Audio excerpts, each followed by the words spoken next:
Patria, se abre la sesión.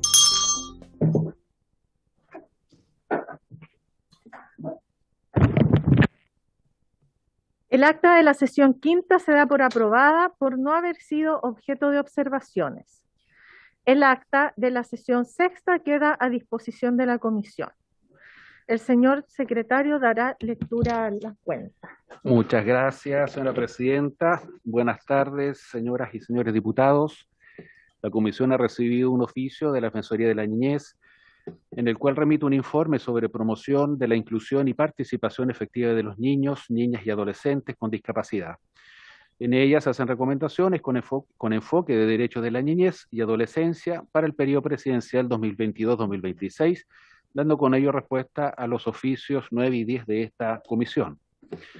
Y también se recibió, señora presidenta, de la Secretaría Legislativa de esta Cámara, un informe sobre un proyecto de ley que modifica el Código Civil en lo relativo a la obligación alimenticia que pasa a los abuelos, correspondiente al boletín que aquí se señala. Lo importante de este boletín, presidenta, es que viene con indicaciones que se le hicieron en la sala, viene para segundo informe. ¿No? Lo vamos a conversar después al término de esta sesión. Esa es toda la...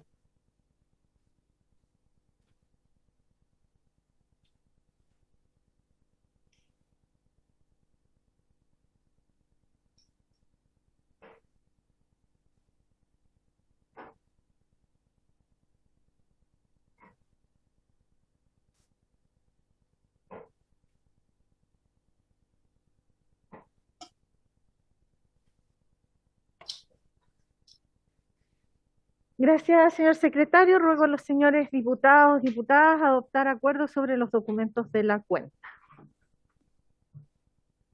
¿No? No hay palabras solicitadas. No hay palabras. Ya. Entonces pasamos a la orden del día. Esta sesión tiene por objeto analizar los siguientes aspectos: protección legal de los derechos de los niños y niñas, particularmente de los lactantes con madres privadas de libertad en el ámbito nacional y de derechos humanos. Impacto negativo de tal situación en el desarrollo de lactantes, niñas y niños.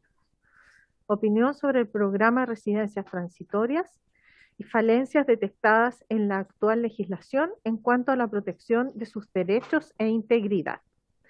Para este objeto se acordó invitar a la defensora de la niñez, la señora Patricia Muñoz, y a la abogada Marcela Aedo, licenciada en Ciencias Jurídicas de la Universidad de Valparaíso y doctora en Derecho Público y Filosofía Jurídico-Política de la Universidad Autónoma de Barcelona. También es bueno para que sepan también los colegas que nosotros habíamos acordado también invitar a la subsecretaria de la niñez, pero ella se excusó atendido a que tenía ya agendada un encuentro con todo el Ministerio y Ceremis a nivel nacional, así que por eso no pudo participar de esta sesión. Entonces,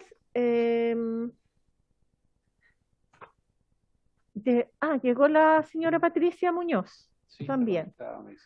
Hola, presidenta, buenas tardes. La saludo a usted y a todos los miembros de la comisión.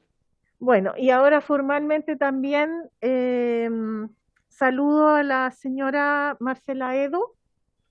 Bienvenida también a esta sesión. Muchísimas gracias, muy buenas tardes, presidenta, también a quienes integran esta comisión.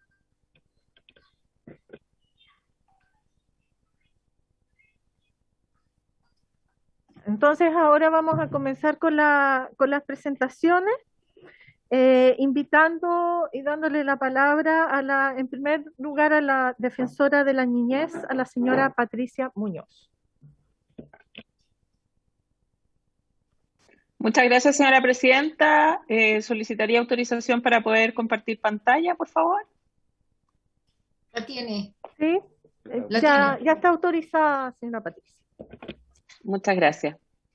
Bueno, primero que todo agradecer la instancia para poder compartir con esta comisión la situación que dice relación con niños, niñas que se encuentran viviendo en recintos carcelarios con sus madres privadas de libertad.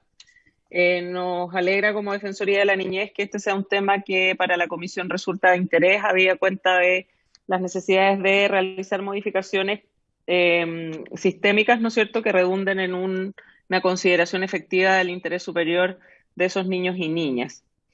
En ese sentido, me gustaría partir por comentarle a la Comisión que el contexto en el cual nosotros hemos conocido de la realidad vital de estos niños y niñas guarda relación con la aplicación del mecanismo de observación y seguimiento de las condiciones de vida de niños, niñas y adolescentes bajo el cuidado del Estado, que pretende dar cumplimiento a varias de las funciones y atribuciones que la Defensoría de la Niñez tiene en la Ley 21.067, que es la que la ha creado, particularmente aquellas planteadas en el artículo 4 en sus letras E, F e I, y también la letra F del artículo 15 de la misma norma, ¿no?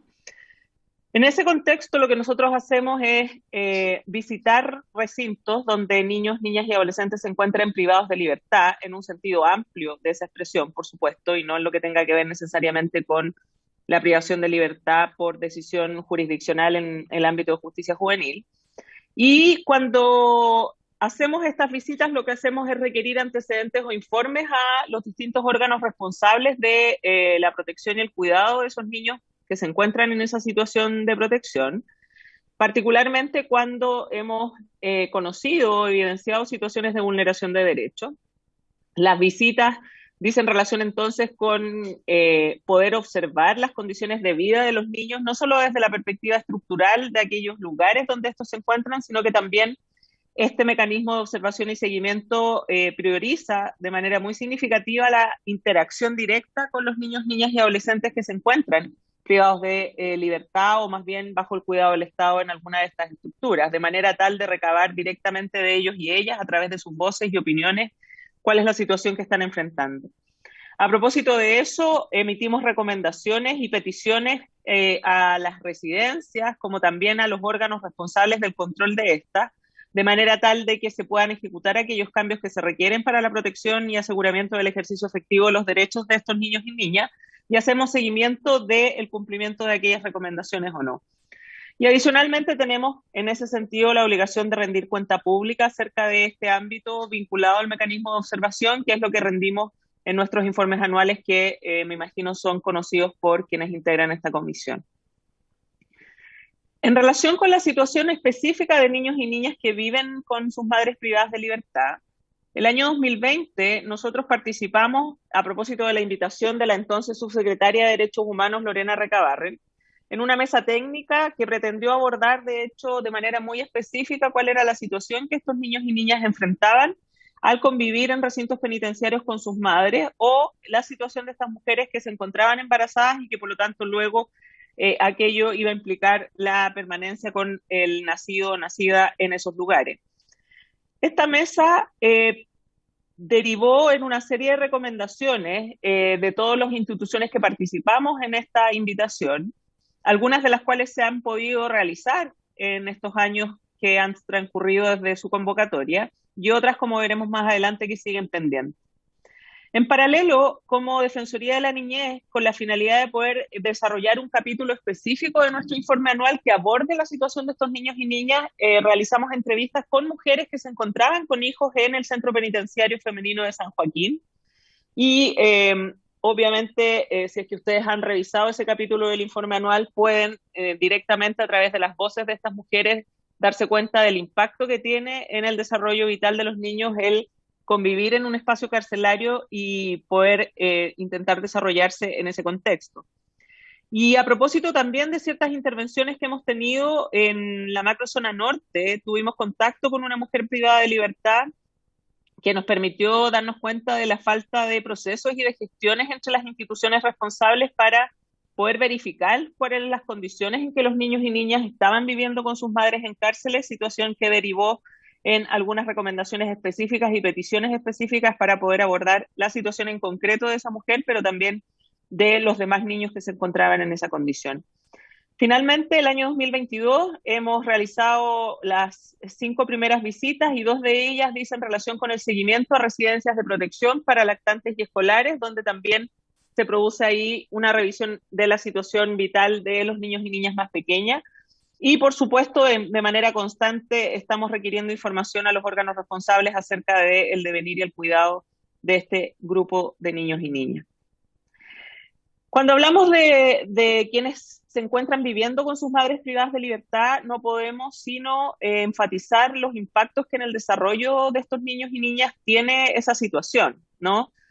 Se encuentran viviendo privados de libertad al igual que sus madres, en dos circunstancias. Por una parte, en residencias de protección de administración directa o delegada del Servicio de Protección Especializada como una modalidad de cuidado alternativo, cuando hablamos de madres adolescentes que pueden necesitar de una situación proteccional, ¿no es cierto? Pero también en las unidades materno-infantiles del programa Creciendo Juntos de Gendarmería de Chile. Y como yo les hacía referencia, respetuosamente sugiero que puedan revisar en detalle el capítulo 3 del informe anual de la Defensoría de la Niñez del año 2021, donde se constatan los principales hallazgos en relación con la situación de niños y niñas viviendo en condición de privación de libertad, que se llama Crecer en Instituciones, Primera Infancia en Residencias de Protección y en Cárceles, donde para nosotros fue importante poder visualizar esta situación y lograr, ojalá, que aquellas recomendaciones que hacemos a los órganos del Estado, tanto de manera urgente como a corto, mediano y largo plazo, se puedan ejecutar de manera efectiva. Las vivencias tempranas que enfrentan los niños y niñas de separación, malos tratos, negligencia, de privación, entre otras adversidades, pueden resultar extremadamente nocivas, con consecuencias que pueden perdurar durante gran parte de la vida y llegar a ser incluso irreversibles. Por eso es que nosotros como Defensoría insistimos en que el tema de la institucionalización tiene que ser un tema de prioridad nacional en términos de que con la mayor celeridad posible disminuya a los porcentajes mínimos que necesitamos que nos permitan brindar un espacio de familia a los niños, niñas y adolescentes sin exponerlos a una situación donde el grupo familiar no está presente, porque lo que hemos observado es que estas experiencias desfavorables vinculadas a la institucionalización temprana de los niños y niñas pueden causar impactos negativos en el corto, mediano y largo plazo, y de manera indiscutible afectan las diferentes áreas de su desarrollo físico, cognitivo, psicológico, emocional y social. Y el nacer y crecer en una cárcel, sin duda, tiene aquellas consecuencias que tienen un impacto en estas diversas áreas del desarrollo. Cuando hablamos de las características principales que tiene la institucionalización, lo que observamos en Chile es una alta institucionalización, más allá de que han reducido o hemos reducido los porcentajes de esta, lo cierto es que sigue siendo importante en nuestro país. Pero no solo es que exista en muchos casos la institucionalización, sino que además esta se produce o se mantiene por largos periodos de tiempo.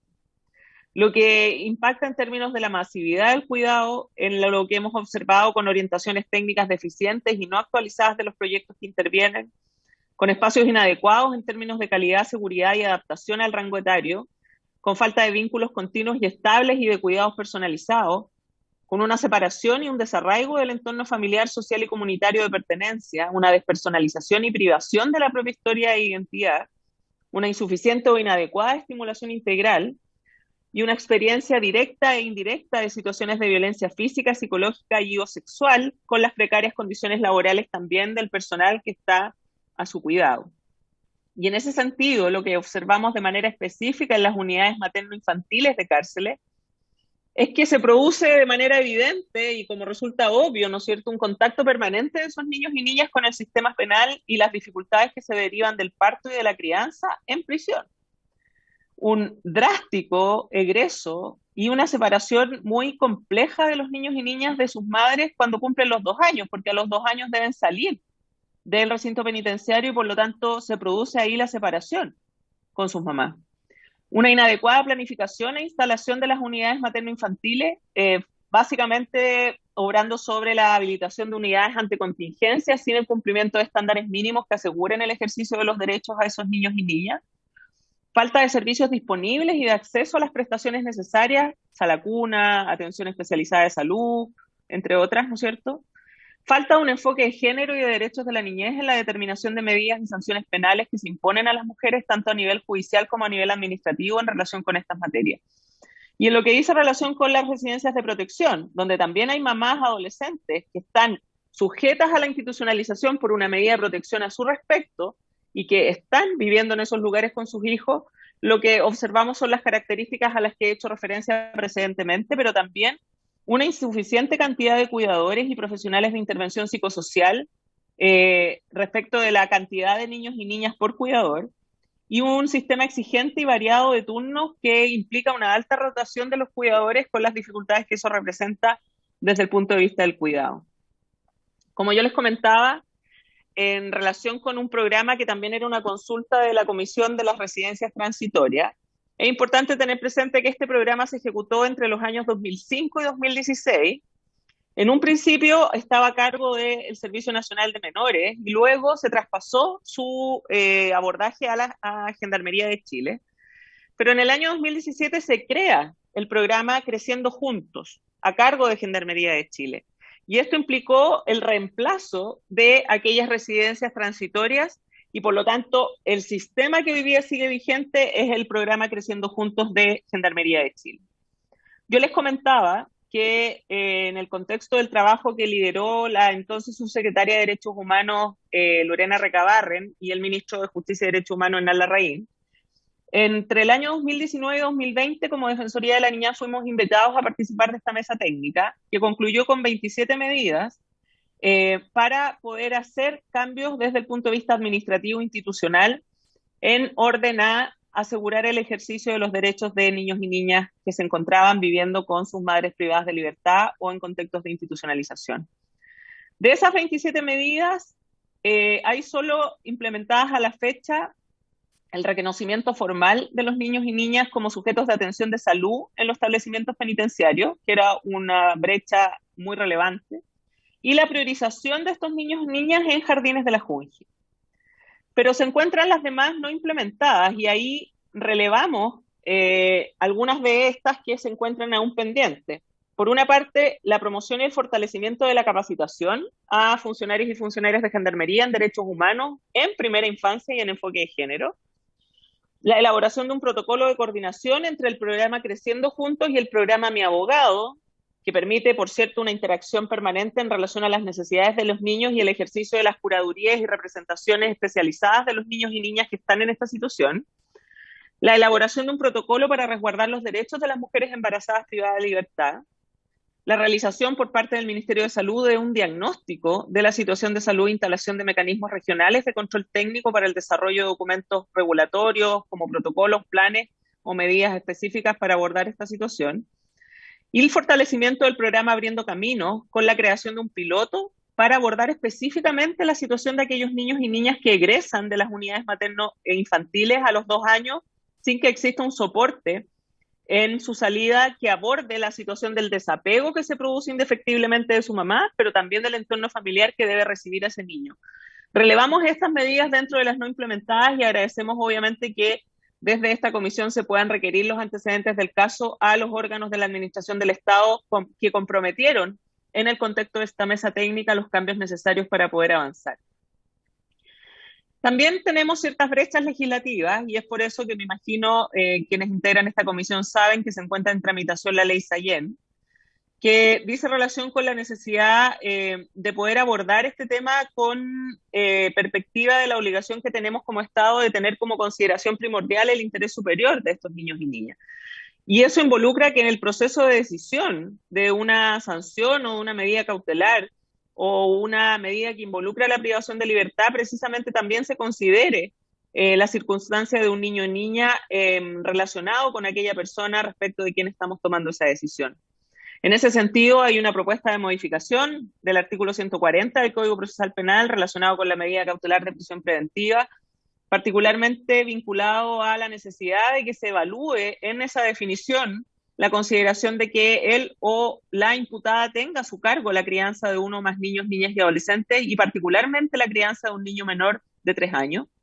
También aborda una situación relacionada con la procedencia de la cautelar, considerando precisamente los derechos de esos niños, y en ese sentido propone una modificación del artículo 141 del Código Procesal Penal, que guarda relación con el impedimento de decretar la medida de prisión preventiva y propone, ¿no es cierto?, atender a el interés superior de algún niño vinculado a la persona respecto de quien se está tomando esa decisión. Necesariamente desde esta perspectiva, esta ley también pretende abordar la regulación del cuidado personal cuando los progenitores están privados de libertad en relación del vínculo biológico, ¿no es cierto?, que pasa también en esos contextos. Y obviamente la consideración de la posibilidad de aplicar medidas cautelares distintas a la privación de libertad cuando estamos hablando del cuidado de niños o niñas, y particularmente de niños y niñas muy pequeños, en la lógica de lo que he descrito precedentemente. Como Defensoría de la Niñez ya hacía referencia, señora presidenta, que nosotros en nuestro capítulo 3 del informe anual del año 2021, que está disponible ahí, vamos a disponibilizar, por supuesto, la presentación y podrán acceder en el link a ese capítulo. Podrán observar las 32 recomendaciones que realizamos a los distintos poderes y órganos del Estado, con además una distinción entre aquellas recomendaciones que nos parecen urgentes, de corto, mediano y largo plazo, para efectos de poder abordar los cambios que los derechos de los niños y niñas que viven en contextos de privación de libertad necesitan.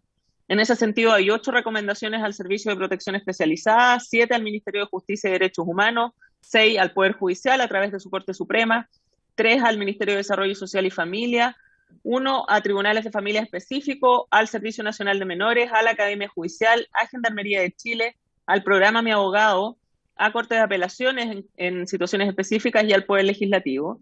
Y además, en el mes de diciembre del año pasado solicitamos formalmente a la Subsecretaría de la Niñez y le recomendamos la conformación de una mesa de trabajo interinstitucional para abordar las falencias detectadas en relación a la primera infancia bajo cuidado del Estado, situación que esperamos se concrete a la máxima brevedad por la relevancia que tiene esta situación para asegurar los derechos humanos de niños y niñas, considerando además el impacto significativo que tiene el trato de estos niños en esa edad temprana y el impacto significativo que el maltrato puede tener en su desarrollo vital, con las consecuencias que para su devenir personal, pero también contextual, implica en términos de sus relaciones personales y, por supuesto, las posibles afectaciones que se pueden derivar de una crianza inicial en contextos vulneratorios de derechos. Así que eso es lo que nosotros como Defensoría de la Niñez podemos entregar a esta comisión, señora presidenta, esperando aportar al debate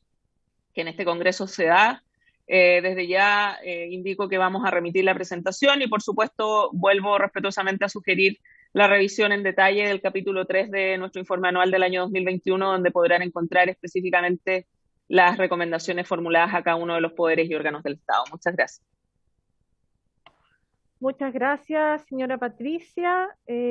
Bueno, agradecemos su clarificadora exposición, ya que yo creo que resuelve varias de las dudas que tenemos y que surgieron respecto de esta materia tan sensible para los niños y niñas que se ven afectados a una alta vulnerabilidad.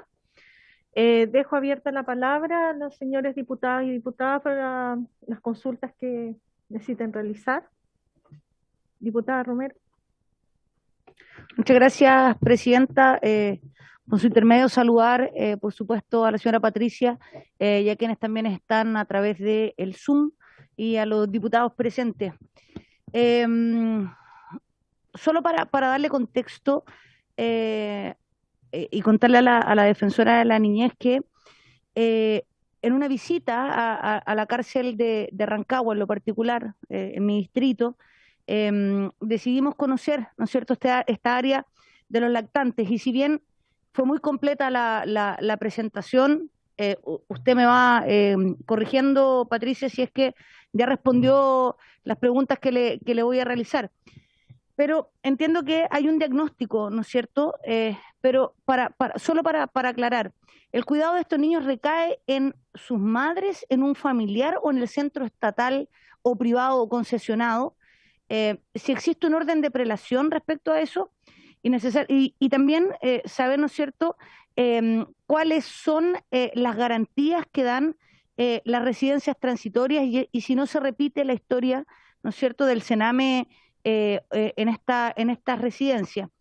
Y también saber si los menores cuentan, ¿no es cierto?, con algún registro sobre el estado, ellos cuentan con un registro sobre su estado de salud y también psíquico, y si existe un análisis sobre el impacto de su realidad y también en el desarrollo. Yo sé que lo mencionó en algunas partes, pero en lo específico saber si eso existe. Muchas gracias, Presidenta.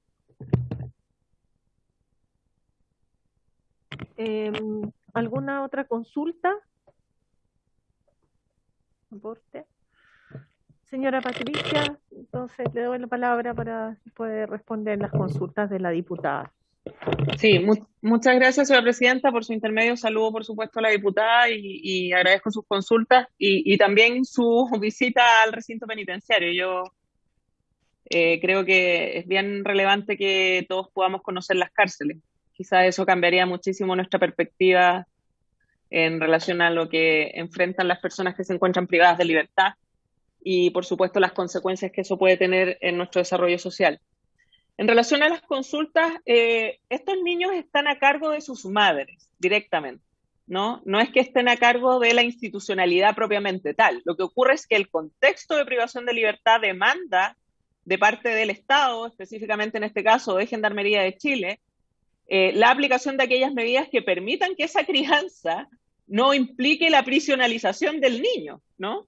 Y es ahí la dificultad, y por eso es que nosotros planteamos en nuestra presentación y en las recomendaciones que hemos formulado, que cuando hablamos de las unidades materno-infantiles de las cárceles, estas no pueden ser generadas sin cumplimiento de estándares mínimos que aseguren que esa crianza para ese niño va a ser en un contexto como si él se desenvolviera no privado de libertad, porque si no estamos haciendo pagar a ese niño, por usar esa expresión, con la misma concepción de prisión que está viviendo su madre, ¿no? Y eso indudablemente tiene consecuencias en su desarrollo vital, en todas las esferas a las que he hecho referencia.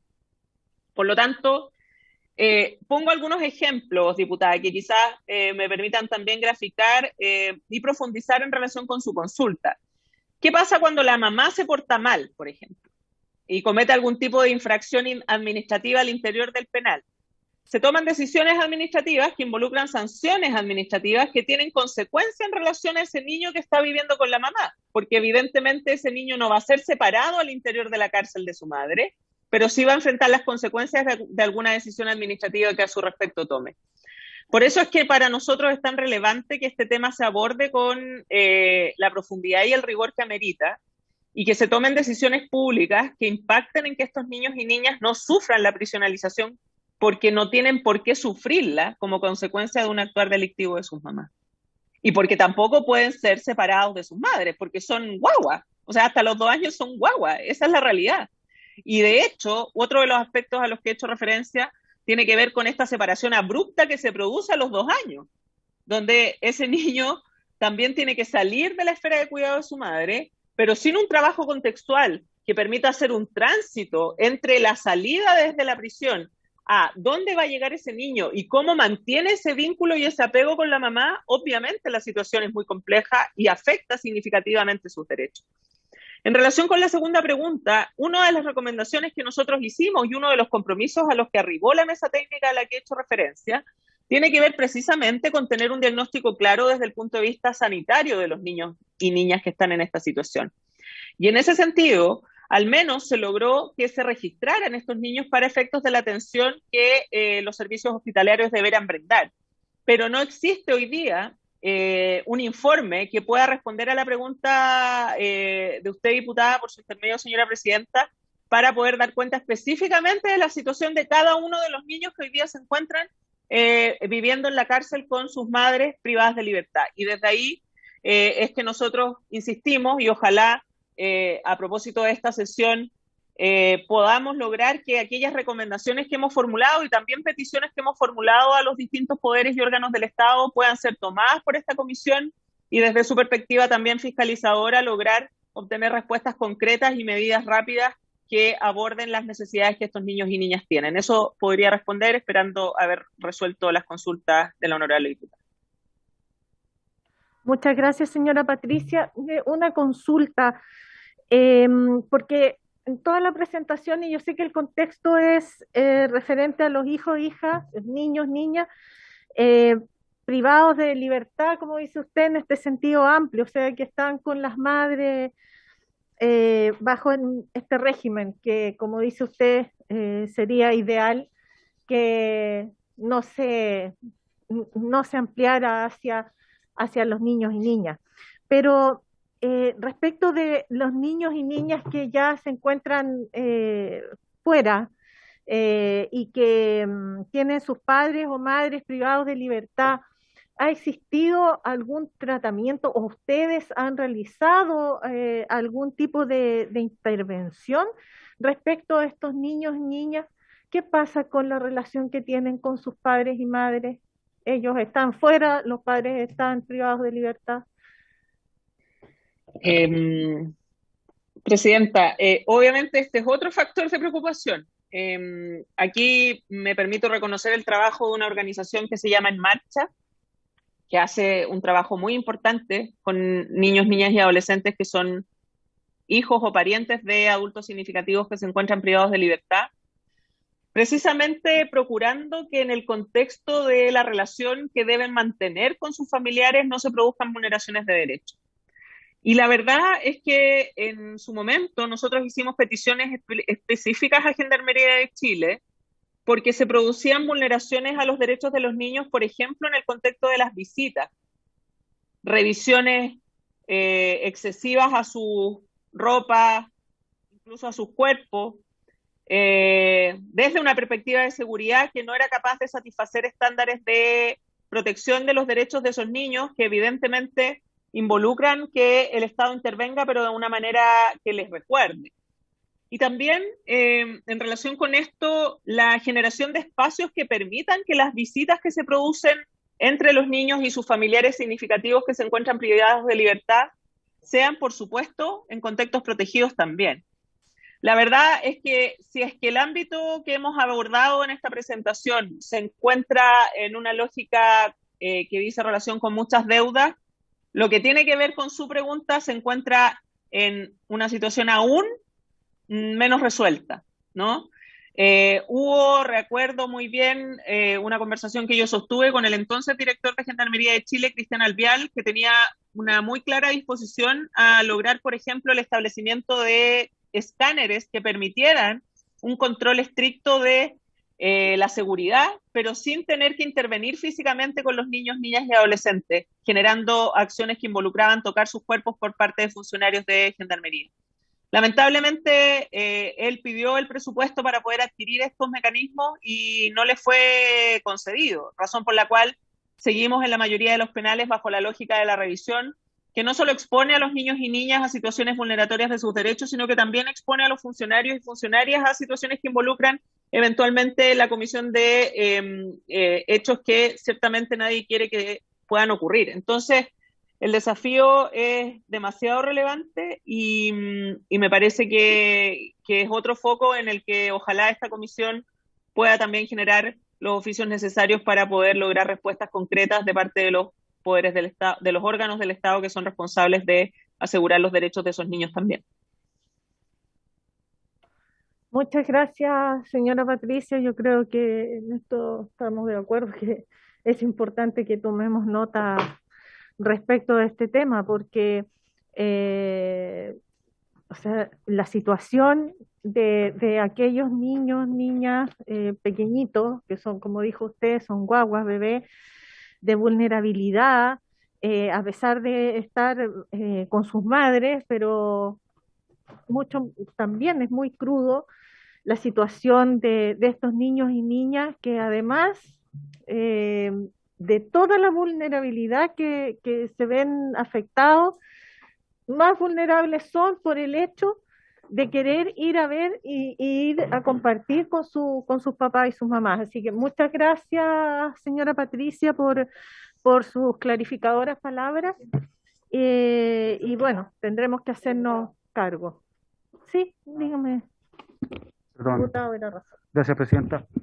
Por su intermedio, me quedó una cosita dando vuelta a propósito de esta organización en marcha que mencionó la defensora. ¿Cuál es el rol de otras organizaciones, eh, ONGs, a veces iglesias, cierto, que también apoyan a los, a los reclusos, en particular en este tema a las mamás privadas de libertad? ¿Podría decir algo al respecto de cómo funcionan coordinados con Gendarmería, con la misma Defensoría, etcétera? Gracias, diputado Irarrázaval. Señora Patricia. Gracias, señora presidenta. Por su intermedio, saludo al diputado Irarrázaval. La verdad es que nosotros hemos tenido una interacción mucho más directa con En Marcha que con otras organizaciones, porque precisamente En Marcha se hace un foco más directo con los niños, niñas y adolescentes que tienen familiares privados de libertad. Pero sí, obviamente tenemos conocimiento de la existencia de otras organizaciones como Mujer Levántate, ¿no es cierto?, o el mismo trabajo que se hace a través de proyectos de reinserción, con mujeres y hombres, ¿no es cierto?, que se encuentran privados de libertad, a través también del trabajo que el Ministerio de Justicia y Derechos Humanos realiza con ocasión de la gestión que Gendarmería de Chile debe realizar. Por nuestro rol, la interacción suele ser más tangencial que directa, diputado, por su intermedio, señora presidenta, porque efectivamente nosotros hemos sido invitados a conocer particularmente el trabajo que hace En Marcha, y es en ese contexto donde hemos interactuado con niños y niñas que pertenecen a esta organización, procurando obtener directamente de ellos aquellas inquietudes y necesidades que van teniendo. Pero lo cierto es que acá, probablemente a su pregunta, diputado, por su intermedio, señora presidenta, quienes más tendrían la capacidad de responder de manera directa en el trabajo específico que se hace con papás y mamás privados de libertad es el Ministerio de Justicia y Derechos Humanos, a través de la relación que Gendarmería de Chile establece con organizaciones de esta índole y el propio ministerio en ese sentido. Presidenta, si me permite. Oiga, y quizás ya aquí me cambio un tema, pero para aprovechar, digamos, la presencia, a pesar de que la invitamos harto a esta comisión y se agradece que siempre esté disponible usted o los suyos también para asistir. Pero es que tuve contacto con una dirigente de la,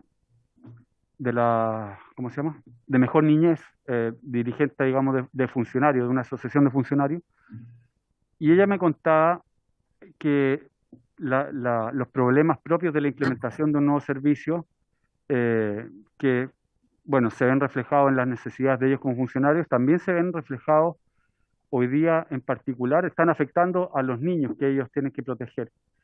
No sé si, bueno, este tema yo creo que lo hemos hablado de cierta manera tangencial, pero quizás me gustaría preguntárselo directamente, si qué tan así es, qué medidas están tomando también al respecto, si nos puede contar un poquito, aprovechando que está aquí. Muchas gracias.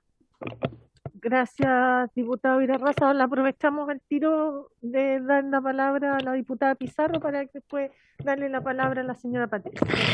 Muchas gracias, Patricia, de verdad, por la exposición. Me voy a aprovechar, ya que el diputado Irarrázaval hizo una pregunta de Mejor Niñez, yo también voy a hacer dos. Aprovechamos la visita. Lo primero, Patricia, yo le quería preguntar, entendiendo que no es su responsabilidad, pero si tiene algún conocimiento de qué pasa con la ley Sallén, que usted misma nombra y que necesariamente aborda en parte todo lo que aquí se está exponiendo. Yo sé que está en el Senado, detenida con indicaciones que se hicieron, y me parece que la urgencia es más que evidente de avanzar en esta norma legal. Y lo otro, para hablar de Mejor Niñez, yo sé que no lo vamos a abordar ahora, pero quería saber si los equipos técnicos que están en las casas de acogida, casas de familia o el nombre que le queramos poner, siguen siendo bajo la misma estructura que existían cuando estaba el Sename, en relación a un director, dos profesionales y los auxiliares de servicios menores, o cómo ha cambiado eso, si siguen la misma lógica y si siguen los y los mismos funcionarios, particularmente aquellos que en algún momento tuvieron dificultades respecto a su función en estas casas donde desgraciadamente llegan tantos niños, niñas y adolescentes. Gracias, Patricia. Presidenta. Diputada Romero. Muchas gracias, Presidenta, por su intermedio. Solo me quedan dos dudas para poder darle la palabra a la defensora.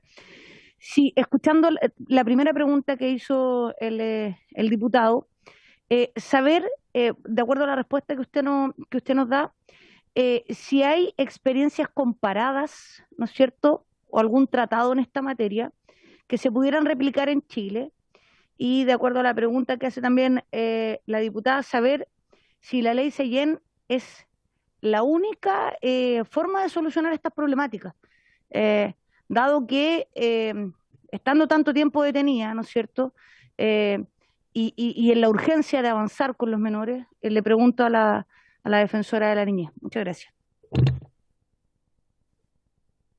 Presidenta. Sí, señora Patricia. Presidenta, la diputada Muñoz. Perdón. Sí. Diputada Muñoz, disculpe. Sí, no se preocupe, Presidenta, gracias. Sí, muy breve, más que nada yo quería consultar si tenían el dato de cuántos niños, cuántos bebés están en esta situación a lo largo de todo nuestro país. Ese quería, no sé si lo tiene la defensora. Gracias, Presidenta. Gracias, diputada. Señora Patricia, tiene la palabra. Se sumaron varias preguntas. Sí, mis excusas a Marcela, que está esperando. Procuraré ser lo más rápida posible para no ocupar su tiempo en la exposición. Pero agradezco la preocupación manifestada, porque obviamente no solo está este tema, sino que también el que se aborda de Mejor Niñez, un tema crítico, y ojalá, y desde ya toda la disposición, señora Presidenta, por su intermedio también al diputado Irarrázaval y la diputada Pizarro, para poder tener una conversación en esta comisión acerca del devenir de la implementación de Mejor Niñez, que desafortunadamente no está satisfaciendo las necesidades en los términos en que se planteó. Recordarán ustedes de manera muy rotunda que este era el fin del Sename, y se fue el fin del Sename en términos nominales. Lo cierto que en términos estructurales aquello no ha sido así. Con ocasión de la implementación hemos podido observar y seguir observando nudos críticos muy fundamentales en lo que dice relación con la intervención con estos niños, niñas y adolescentes, particularmente desde la perspectiva de la omisión del cumplimiento de deberes asociados a la satisfacción de su salud mental, de la intervención oportuna en lo que dice relación con el grave flagelo que representa el consumo de drogas y de alcohol y las consecuencias que ello tiene en su desarrollo vital.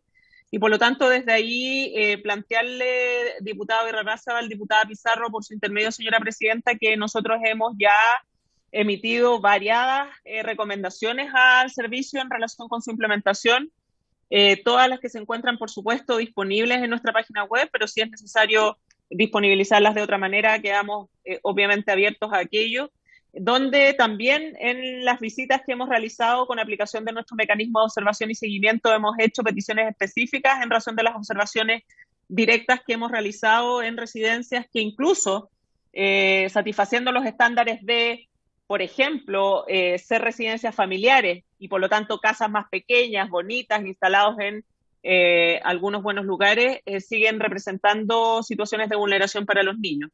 Creo que excede con creces el tiempo que tengo poder detallar específicamente cada uno de los nuevos críticos, pero todo lo que tiene que ver con la institucionalización y las consecuencias a las que yo hacía referencia en la presentación, ¿no es cierto?, desafortunadamente no se han erradicado, y esto pasa porque tampoco el modelo de intervención, como nosotros lo dijimos permanentemente en la tramitación legislativa de este servicio, es muy distinto a lo que ofrecía el Servicio Nacional de Menores, particularmente si consideramos además que se sigue manteniendo la misma lógica de financiamiento por la vía de la subvención. En relación con este tema, concluyo a propósito de la pregunta de la diputada Pizarro, por su intermedio, señora Presidenta, diciendo que uno de los énfasis que nosotros pusimos en la tramitación legislativa del servicio tenía que ver no solo con el cambio de nombre y con que se financiara acorde a las necesidades y no bajo el modelo de la subvención, sino también en la necesidad de que los perfiles técnicos de quienes iban a ser responsables del cuidado y protección de los niños. Ese tema nosotros hubiésemos querido que fuese mucho más riguroso de lo que quedó siendo finalmente, y se ha producido un traspaso importante de funcionarios del Sename a el nuevo servicio, ¿no? lo que involucra, ustedes comprenderán, que si no existen procesos de formación que hagan que las personas no solo tengan conocimiento, sino que también las competencias y las herramientas suficientes para abordar lo que implica trabajar con niños que han sido vulnerados en sus derechos, vamos a seguir viendo y observando cómo se replican aquellas situaciones de vulneración que hemos conocido en etapas previas. Y en ese sentido, me permito sugerir, señora presidenta, respetuosamente a la comisión, analizar la posibilidad de tener una sesión donde podamos conversar con mayor detalle acerca de este tema, que es de preocupación de quienes han consultado sobre el mismo y que me parece de la máxima relevancia y un tema de la máxima urgencia, además del que, por cierto, como Defensoría de la Niñez estaremos dando cuenta la próxima semana en el Comité de los Derechos del Niño a propósito de la rendición del examen que Chile realiza ante dicha instancia internacional. En lo que dice relación con la ley Sallén, se encuentra efectivamente en tramitación en el Senado y la idea es que ojalá se entienda que la posibilidad de avanzar legislativamente tiene relevancia para la vida de las personas, ¿no? Cuando uno se da cuenta que la ley de garantía se demoró 7 años, la ley de adopción lleva 7 años en el Congreso y sigue esperando, uno se pregunta cómo podemos transmitir y cómo podemos lograr que se entienda en el Poder Legislativo que hay cosas en que el tiempo tiene relevancia. Si la ley Sallén se demora 2 años, esos son niños de 2 años que vivieron privados de libertad, porque no hubo una alternativa legislativa que les permitiera que sus madres estuvieran en otro lugar. Esas son las consecuencias que tiene una demora legislativa y por lo tanto ojalá que esta comisión pueda también ayudarnos en propender a que el Senado mantenga o más bien agilice la tramitación de la ley y de esa manera tengamos resultados. ¿Es la única solución? Indiscutiblemente no. Acá lo que se busca es generar una alternativa para que la privación de libertad no sea la única opción en aquellos casos en que hay niños y niñas pequeños a cargo de las madres que van a ser privadas de libertad, y eso involucra la responsabilidad del Estado de atender como consideración primordial a su interés superior y no sacarlos de este análisis que toma la decisión de la privación de libertad. Pero por supuesto hay hoy día la posibilidad de que esto vaya cambiando incluso para los niños que se encuentran viviendo con sus madres privadas de libertad. Si es que creamos, por ejemplo, unidades materno-infantiles que sean realmente satisfactorias desde el punto de vista de los estándares que cualquier niño pequeño necesita para poder crecer y desarrollarse sin estar viviendo como si fuera un preso, que es lo que hoy día enfrentan. ¿Cuántos niños? Al día de hoy no tengo esa información, diputada Muñoz, por su intermedio, señora presidenta, pero lo que le puedo decir es que el año 2019, 2020 eran aproximadamente 122 niños los que se encontraban en esa situación, y ese es más o menos el porcentaje que en promedio existe, ¿no? Superando los 100 niños y niñas que se encuentran viviendo en estas condiciones. Por lo tanto, tampoco es una cifra menor. Y el desafío pasa por lograr satisfacerles a ellos y a ellas el ejercicio efectivo de sus derechos de manera real. Eso es lo que podría responder, señora presidenta, esperando haber absuelto las dudas que se habían generado. Y por supuesto disponible a remitir toda la información que sea necesaria y que pueda favorecer el trabajo que esta comisión realiza a través de sus miembros. Muchas gracias, señora Patricia. Bueno, respecto de la sugerencia, en varios lo vamos a ver, ¿ya? Así que ahora agradeciendo nuevamente su disposición, tal como se había señalado acá por los colegas, agradecer doblemente porque siempre usted está disponible. Así que el trabajo colaborativo y que nos puede brindar a través de sus sugerencias son muy valorables. Pasamos entonces a darle la palabra a la señora abogada Marcela Aedo. Señora Marcela. Muchas gracias, presidenta. Gracias a la comisión por la invitación y agradezco también haber escuchado la presentación de la defensora que creo que nos ha ilustrado de manera muy adecuada un contexto general que en la actualidad sigue vulnerando la situación, el derecho de niños, niñas y adolescentes, también hijos de mujeres que están privadas de libertad. Bueno, si bien el énfasis de la invitación ha sido fundamentalmente referirnos a lo relativo a la protección legal de niñas y niños en el contexto carcelario, fundamentalmente respecto de mujeres privadas de libertad. Me gustaría contextualizar de manera general cuál es la situación de las mujeres privadas de libertad en nuestro país. Luego me gustaría hacer referencia a un estudio en el que tuve la oportunidad de participar, que encargó la Defensoría Penal Pública el año 2019, financiado por Eurosocial, y en cuya virtud me tocó visitar 3 complejos penitenciarios de nuestro país: el CPF de San Joaquín, Rancagua, que es un modelo licitado, y el complejo penitenciario de Valparaíso. En ese estudio se identificaron algunas de las falencias que tienen ocurrencia en la realidad y en la norma respecto de las mujeres embarazadas y con hijos e hijas lactantes. Y luego me gustaría detenerme en lo que ya la defensora ha planteado y que se plantea como una de las medidas que podría tener mayor impacto, como el proyecto que está aún en tramitación, el proyecto Ley Sallén, y adelantándome ya probablemente algunas consideraciones que se pueden hacer respecto de este tipo de proyectos que miran a dar preferencia a medidas no privativas de libertad,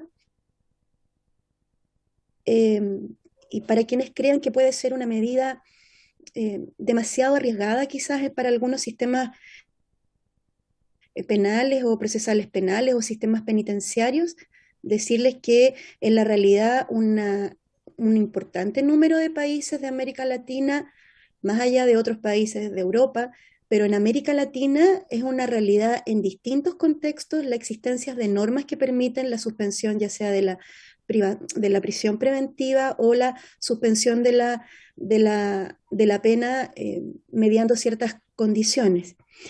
Y por último me gustaría comentar una experiencia comparada que me parece interesante en este sentido, porque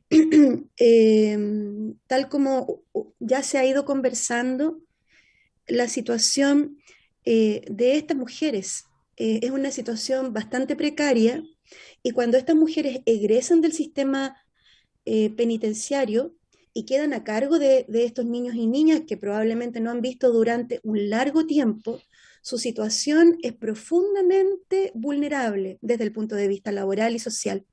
Por lo tanto, me pareció interesante compartir esta experiencia comparada en la que Costa Rica lleva bastantes años ya y que me parece que también nos podría dar una luz simplemente sobre hacia dónde tendríamos que seguir construyendo. Bueno, espero no extenderme en demasiado, me dijeron que eran como 15 minutos aproximadamente, así que trataré de ser lo más sucinta posible. Bueno, yo creo que todos quienes estamos acá sabemos que las mujeres privadas de libertad, ya sea estén en prisión preventiva o condenadas, son una minoría dentro de los sistemas penitenciarios.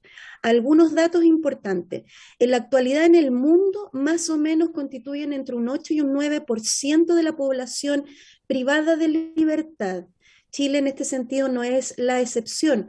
Más o menos de acuerdo dato de Gendarmería, las mujeres tomando prisión preventiva y condena corresponde a algo así como al 9% más o menos.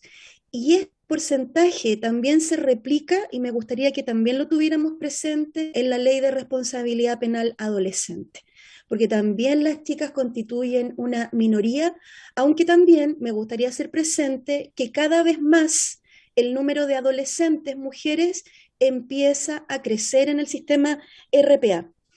Lo que ha pasado en general en los sistemas penitenciarios en el mundo y particularmente en el contexto latinoamericano es que la población privada de libertad femenina ha aumentado en un 50% desde el año 2000. Y me parece que este es un dato tremendamente importante porque la cantidad de mujeres que al interior de los recintos penitenciarios son madres, esto, por supuesto, va a significar que cada vez estemos en presencia de más también niños y niñas afectados por esta vivencia. Respecto de las mujeres privadas de libertad en nuestro país, me gustaría simplemente señalar que de acuerdo a diferentes estudios, por ejemplo, de Gendarmería, entre otras de la Fundación Paz Ciudadana, este mismo estudio de la Defensoría Penal Pública, en general se caracteriza por ser un grupo de mujeres jóvenes, en un promedio de 30, 50 años, en que gran parte de ellas, en su gran mayoría, están privadas de libertad por el delito de tráfico, que tiene penas muy altas por lo demás, y esto también explica que en el contexto latinoamericano haya crecido tanto la privación de libertad de mujeres, porque obviamente a partir del año 2000 especialmente, la política criminal en esta materia se ha ido orientando a ir en un aumento de penas en relación a delitos, pero sabemos que desgraciadamente, más que identificar y detener a las grandes organizaciones de narcotráfico, en muchos casos las seleccionadas por el sistema son las mujeres que están en una situación más vulnerable. Por ejemplo, mujeres inmigrantes que trafican pequeñas cantidades y que a pesar de estas pequeñas cantidades, entre comillas, constituye el delito de tráfico y pueden tener largas penas privativas de libertad asociadas. Por lo tanto, me parece que es importante recordar esto, que estamos frente a un grupo que está siendo crecientemente sancionado por este tipo de delitos en primer lugar, sin perjuicio que también las mujeres participan en los delitos contra la propiedad. Me gustaría señalarles que en el estudio de la Defensoría Penal Pública, en las visitas que realizamos a estos complejos y en entrevistas que se hicieron a defensores penales públicos, a integrantes del Poder Judicial y del Ministerio Público también, todos los intervinientes compartieron bastantes consideraciones similares respecto de las mujeres que están privadas de libertad y sus niños y niñas. En general, todas estas opiniones apuntaban en los siguientes sentidos: en que se observa una dificultad en el desarrollo de la maternidad y precarización de sus vínculos familiares al interior de los recintos penitenciarios. Especialmente esto es importante cuando tenemos presente que el promedio de hijos que tienen las mujeres privadas de libertad en nuestro país es equivalente más o menos a 3 niños por mujer. Más del 88% de las mujeres que están privadas de libertad son madres. Y este promedio de 3, por supuesto, contrasta con el promedio del 1.6 de acuerdo a la última información disponible del INE. Por lo tanto, estamos hablando de un conjunto, un grupo de mujeres que no desde un punto de vista minoritario, sino de una manera prevalente, han sido madres adolescentes y a su vez han tenido historiales de abuso y de violencia, entre otras características, ¿no? Bueno, este estudio de la Defensoría Penal Pública, una de las cuestiones que a mí me pareció más interesante en estas entrevistas fue cómo ellas señalaban que la privación de libertad, y no solamente para las mujeres embarazadas y lactantes, sino para todas aquellas mujeres que tienen hijos, implica violencia real o violencia institucional, si lo queremos decir así. Por ejemplo, una mujer nos dice en el CPF de San Joaquín, perdón, en el CPF de Valparaíso: yo creo que al estar privada de libertad, tanto como madre y como mujer, estoy leyendo textual, te están vulnerando tus derechos, porque por el hecho de que tú estés presa se te vulneran todos tus derechos, pero el derecho más fuerte que tenemos es el de mamá. En todas las entrevistas que nosotras realizamos, en general realizamos algo así como 70 entrevistas a mujeres privadas de libertad, y siempre en cada uno de estos complejos entrevistamos a mujeres que están embarazadas en la sección de lactantes. Todas ellas referían situaciones de desarraigo familiar, bajo número de visitas, falta de redes de apoyo en el ejercicio de su maternidad y especialmente la vulneración. Pensemos que esto se hizo el 2019, este estudio se publicó el 2020, y una de las cuestiones que llamó la atención sobremanera dijo relación con la situación de las mujeres embarazadas, ¿no? Ellas nos señalaban, y esto fue así concordante, tanto en Rancagua, CPF de San Joaquín, como en Valparaíso, que en general no existía un protocolo para ellas, claro, a seguir en el proceso de parto, que en realidad la atención depende de la infraestructura de salud que tenga el centro, que hay algunas mujeres que van a empezar el trabajo de parto, pero al no estar presente ninguna matrona, las gendarmes en muchos casos las llevan a enfermería para que alguna enfermera, que en realidad no es enfermera, sino que es una TENS, ¿no? Las pueda revisar.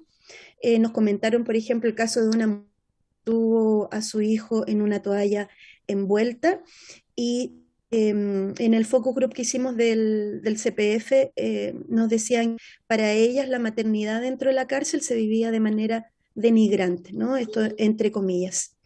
En esta misma línea, una reclusa extranjera en Rancagua nos comentó que el año pasado, esto fue el 2018, tuvo a su hijo engrillada, siendo el médico que la atendió quien requirió a las gendarmes que le sacaran las esposas para empezar el trabajo de parto. Pero fue engrillada nuevamente una vez concluido el proceso.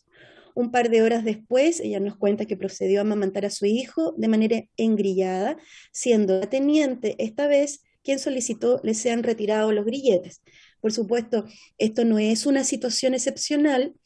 Tenemos que recordar que uno de los impactos del caso de Lorenza Cayuán, esta mujer comunera mapuche que parió engrillada y que a través de la Defensoría Penal Pública puso sobre la mesa a través de una sentencia que finalmente acogió y dictó la Corte Suprema, que hace una incorporación sumamente interesante de la perspectiva de género en el sistema penitenciario, ordena a Gendarmería adecuar sus protocolos a la normativa internacional, porque lo que señalaba el protocolo es que para cirugías mayores se debe mantener el uso de grilletes, salvo ciertas excepciones. Y bueno, y no quedaba claro, en atención a la discrecionalidad, que en todo evento en que una mujer tenga que parir, no tenga que usar grilletes. Entonces, una de las conclusiones del estudio de la DPP es que desafortunadamente en Chile no existen políticas públicas que promuevan en realidad la dignidad, la construcción del vínculo materno en los recintos penitenciarios, que por otro lado promuevan la excarcelación de mujeres que tienen el cuidado de niños y niñas pequeñas como en otros países. ¿Y para qué decir? Porque yo creo que eso sale un poco de lo que estamos hablando, pero una de las denuncias más reiteradas por parte de las mujeres que entrevistamos dijo relación con el trato denigrante que se entregaba a niños, niñas, adolescentes e hijos que visitan a las mujeres. Una de las personas que nosotras entrevistamos y que nos dio mayor información fue la hermana Nelly León, me imagino que muchos de ustedes la deben conocer, capellana del CPF de San Joaquín, que nos decía precisamente, vinculado con lo que señalaba la defensora, que en no pocos casos de menores de 12 años se bajaban los pantalones para revisar si había alguna cuestión vinculada a drogas o tráfico de celulares, ¿no? Porque hay que decirlo que de manera excepcional niños y niñas han sido usados de esa manera también, pero de manera excepcional, y también, bueno, hace muchos años atrás, en una mesa de política penitenciaria con enfoque de género, se supone que esto fue uno de los acuerdos del Ministerio de Justicia con Gendarmería de transformar y de realizar una evolución a un registro de seguridad para niños y niñas que no atentara a su dignidad. Bueno, producto de todas estas situaciones, las mujeres nos decían, y esto también lo he observado en otros países, que lo que hacen finalmente es pedirle a sus hijos e hijas que no las visiten, por lo que implica la presencia en cárcel. En relación, por último, para ir terminando ya, me quedan 5 minutitos, me gustaría compartir con ustedes por qué me parece que es importante promover medidas no privativas de libertad y que éstas sean complementadas con la existencia de ciertas redes interinstitucionales, tal como existe en otros países. Bueno, en primer lugar me gustaría señalar que en general lo que se está trabajando a nivel de la Organización de Estados Americanos y en general los planes de acción hemisféricos sobre drogas, incluso el vigente, siempre está planteando la necesidad de que exista un enfoque de género basado en derechos humanos y que apunte hacia la proporcionalidad de las penas. Y todo esto está de la mano con una serie de convenios internacionales y siempre tomando en cuenta la perspectiva de género, la edad de las personas, la comunidad y el enfoque de derechos humanos. Hay que señalar, y me parece importante, que gran parte de los lineamientos que se han planteado desde la Organización de Estados Americanos y desde la CICAD, estamos hablando de organismos técnicos de asesoría para temas de tráfico y consumo, se están orientando en la línea de generar penas más proporcionales. Y uno de los aspectos y uno de los ejes que aborda esta temática, y lo digo por la realidad, ¿no?, que gran parte de las mujeres privadas de libertad lo están por este tipo de delito, señala la necesidad urgente de la situación de vulnerabilidad de estas mujeres sea tomada en cuenta a la hora de determinar la pena y a la hora de pensar en medidas no privativas de libertad, pensando fundamentalmente en el impacto que tiene la pena no solo respecto de la mujer, sino de su grupo familiar, porque generalmente estamos hablando de mujeres jefas de familia. Entonces, cuando esta mujer queda privada de libertad, hablamos de una familia que se puede desintegrar con facilidad, ¿no? De hijos e hijas que probablemente podrían terminar institucionalizados en residencia o en otro tipo de situaciones, y también la vinculación que existe entre el paso por instituciones de protección y luego también en sistemas de RPA. Señalarles que hay distintos, como yo les señalaba, hay distintos países del contexto latinoamericano que contemplan ya sea la suspensión de la prisión preventiva o distintos institutos procesales penales que miran a suspender la ejecución de la pena privativa de libertad en estos niveles. Por ejemplo, está países como Bolivia, Argentina, Costa Rica, Panamá, de manera jurisprudencial lo hizo Brasil hace unos años atrás, y me parece a mí que Costa Rica es uno de los países que tiene una legislación en nuestro contexto más desarrollado. Por ejemplo, en el año 2019 aprobaron la reforma de 2 artículos del Código Penal que permitió que los jueces puedan bajar la pena cuando la imputada tenga antecedentes penales y logre probar que se encontraba en una situación de vulnerabilidad cuando cometió el delito. Y lo interesante es que pueden bajar la pena bajo el mínimo legal, ¿no? Entonces es una estrategia bien progresista en este sentido. Otra cuestión que me parece, y con esto voy terminando, es sumamente importante en el caso de Costa Rica, es una institución que me parece que se podría replicar en distintos sentidos. Costa Rica cuenta con una red para el abordaje integral a mujeres en situación de vulnerabilidad vinculadas a un proceso penal y a sus familiares dependientes. Se denomina la red. Trabaja en desviar a las mujeres en situación de vulnerabilidad del sistema de justicia penal. Esta red procura ofrecerle una serie de servicios de asesoramiento, tratamientos de drogas y capacitación laboral a fin de reducir la reincidencia y ayudar a estas mujeres a recuperar sus derechos y dignidad. Cuenta con 5 modalidades de atención: atención institucional, semi-institucional, atención en comunidad, programas de atención a la población penal juvenil y programas de mujeres sujetas a sanciones penales.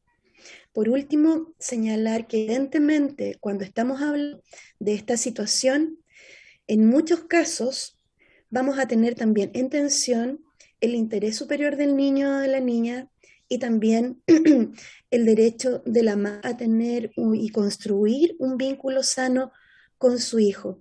Me parece que estas son situaciones que por supuesto tenemos que tener presente, pero sobre todo, y por eso el énfasis en mi presentación, que tenemos que poner atención en quiénes son las principales cuidadoras de esas niñas y niños, y que si nosotros pensamos de manera optimista, en cualquier caso, esa mujer en algún momento va a salir del recinto penitenciario.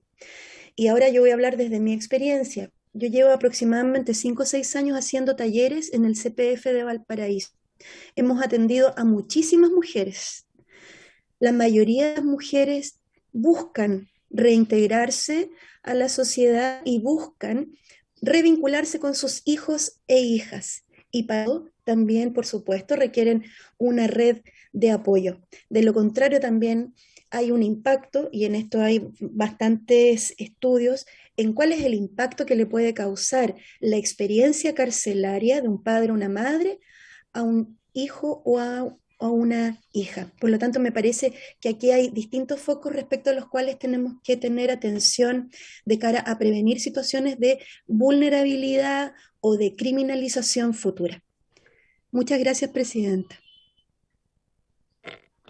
Muchas gracias por su exposición.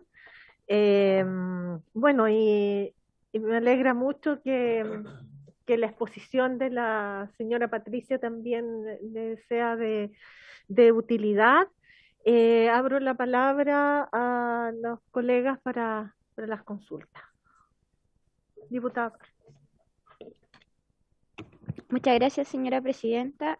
Por su intermedio me gustaría, bueno, primero que todo felicitar la exposición, ¿cierto? Y agradecer la exposición de Marcela. Y preguntar si existe la posibilidad de que se nos pueda entregar la información que compró, porque alcancé a notar algunas cosas de las cifras que compartió y algunos datos bien importantes, o el estudio incluso, o el informe que ella también mencionó. No sé si hay alguna posibilidad que se nos pueda transmitir esa información de forma directa o escrita o como lo estime conveniente a nosotros la comisión. Muchas gracias, presidenta. ¿Existe, señora Marcela, alguna posibilidad al respecto? Por supuesto. Lo que pasa es que también yo les puedo enviar los documentos originales, como el estudio que se hizo por la Defensoría Penal Pública, pero de cara a que sean quizás más fáciles para ustedes acceder a la información, les puedo enviar unos documentos que tengo en resumen y una PPT también que tengo. Me comprometo a hacérsela llegar, diputada. Muchas gracias. Diputado Tea. Muchas gracias, Presidenta, por su intermedio. Quiero agradecer a Patricia y a Marcela por su exposición. Bueno, además, está clara la información que entregan y podríamos podríamos tomar un acuerdo de oficiar a la Comisión de Constitución del Senado, donde está atrapado el proyecto de la ley Sallén, para que lo pongan en tabla y que venga luego para acá. Podríamos pedirlo, Presidenta. Sí, después de terminar las presentaciones, vamos a pasar a asuntos varios, así que ahí podemos ver esos temas. ¿Alguna otra consulta? Sí, diputada Pizarro. No, solo quiero agradecer las exposiciones. A mí me parece un tema muy duro, muy difícil, sobre todo afecta a las mujeres más pobres de este país, por lo tanto con menos redes, con más desprotección. Y me sumo a las ideas de poder avanzar en distintas direcciones que nos permitan ver el tema de mejor niñez y el tema de la situación de las mujeres que cumplen condena con hijos en recintos carcelarios. Entonces, invitaciones futuras para conocer, profundizar y ver cómo aportamos. Yo absolutamente disponible para los acuerdos. Muchas gracias, diputada Pizarro. Bueno, y con esto agradecer nuevamente a la señora Marcela y la señora Patricia por habernos aportado todos estos antecedentes que son tan relevantes y que también, como nos señala la diputada Pizarro, que realmente también con estos datos y bases reales también sensibilizan la situación de vulnerabilidad de estos niños, niñas y también adolescentes que se encuentran en este círculo, ¿no es cierto?, de tener padres o madres que se encuentran privados de libertad. Así que muchas gracias a ambas. Que estén muy bien, buenas tardes. Gracias a ustedes por la invitación. Buenas tardes. Buenas tardes. Señor, no, se fue.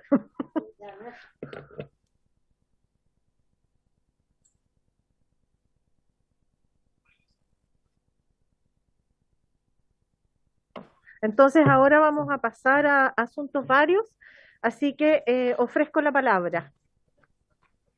Diputada Concha. Sí, muchas gracias, señora presidenta. Bueno, me hubiese gustado que se quedara un minutito más la defensora de la niñez. Quiero referirme a un tema que me parece bastante relevante poder, bueno, ya que pertenezco a la Comisión de Educación y a esta, poder también plantearlo en esta. Tiene que ver con educación, pero también creo que es un tema bien sensible y que toca, porque fue denunciado, de hecho, una noticia por parte de una madre en relación a el delegado presidencial de la región de Maule, de una de las provincias, ¿cierto? Que habla en relación de una niña que fue menor, me refiero porque era del liceo, presidenta del centro de estudiantes, que fue vulnerada totalmente en su derecho, ¿cierto? De poder, este caso, reaccionar a la situación, ya que delegado presidencial, ¿cierto? Se presentó en el colegio sin previo aviso a hablar con el director de este lugar. Si ustedes quieren, después puedo enviar la noticia en relación justamente a un hecho de acoso sexual a una de las niñas del liceo por parte de un docente que fue denunciado por parte del liceo de Peyúgue específicamente.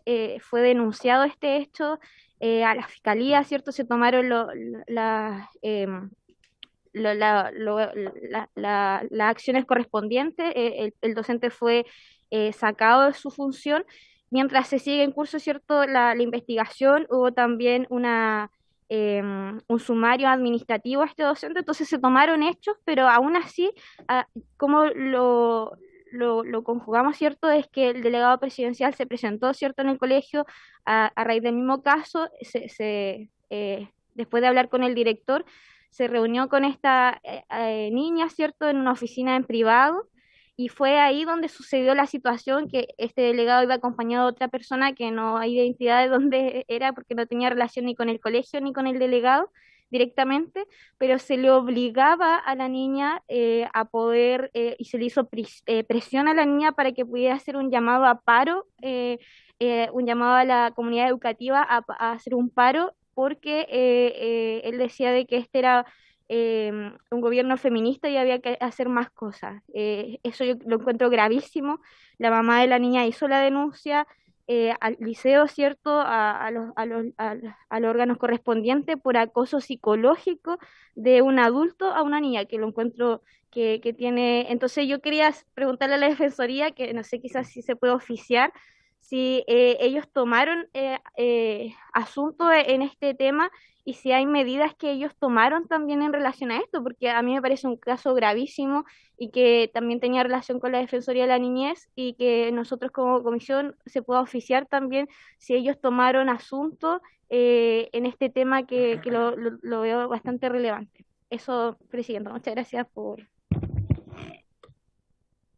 Gracias, diputada Concha. Diputado Teao. Muchas gracias, presidente. Como estamos en puntos varios, vuelvo a recalcar, nuestra segunda expositora, la verdad es que dejó bastante claro y dio ciertas información que espero que tengamos más adelante sobre lo que está pasando en Costa Rica, y justamente estaba revisando el proyecto Sayen y hay varios de esos puntos que podríamos implementar. Por eso quería, presidenta, que pudiéramos tomar un acuerdo y oficiar, ¿no es cierto?, a la comisión en el Senado donde está el proyecto, para que lo pongan en tabla y podamos adelantar, porque ahí veo una buena oportunidad de justamente zanjar este problema que aqueja, que bueno, escuchamos ahí, ¿no es cierto?, las cifras, más de 3.500 mujeres, y que esto está creciendo, eh, para que lo ataquemos, digámoslo así, la expresión lo más pronto posible.